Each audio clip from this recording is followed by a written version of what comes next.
The way to improve the spleen and stomach is actually hidden in eating, and it doesn't cost you a penny, as long as you know how to eat and what not to eat. For girls who want to become beautiful, it's easy, but to achieve that clean, radiant skin, a non-swollen body, and an overall light and energetic appearance, the key is not in cosmetics, but in whether your spleen and stomach are clean. Traditional Asian medicine says the spleen and stomach are the foundation of acquired constitution, and all your acquired energy comes from what you eat. However, many people complain about having poor spleen and stomach health while eating in ways that cause problems. Today I won't talk about anything complicated, just 6 things not to eat. If you can avoid them, your spleen and stomach will naturally recover. First, don't eat greasy and rich foods. What are greasy and rich foods? Anything that doesn't look like its original form. For example, cream cakes, fried chicken, hot pot ice cream. These heavily processed items are all dampness bombs. What you consume is not nutrition but a burden. If you want a clean spleen and stomach, start by eating food in its original form. Second,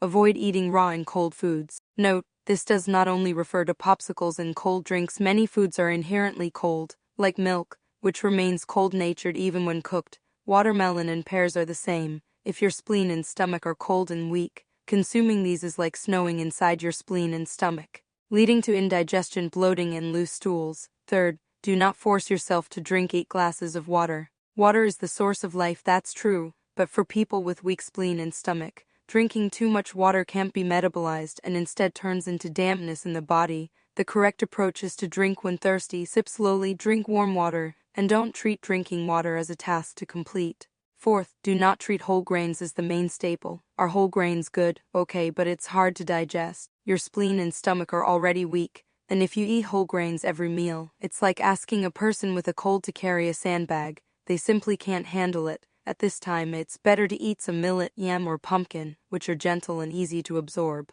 Fifth, don't eat oppressive meals. What are oppressive meals? When you're angry, anxious, or in a bad mood and you force food into your mouth, at this time the stomach energy doesn't descend, then the food piles up and ferments, causing bloating and acid reflux to come to you immediately. When your emotions are unstable, it's better to be hungry for a while and eat when you feel better. Sixth, don't eat expensive supplements. Things like donkey hide gelatin and sea cucumber. Are they good? Yes, but if your spleen and stomach can't process them, they become waste, not nutrition. The principle of deficiency not accepting supplementation is that you're not lacking but blocked, and it's more important to clear the path than to desperately supplement.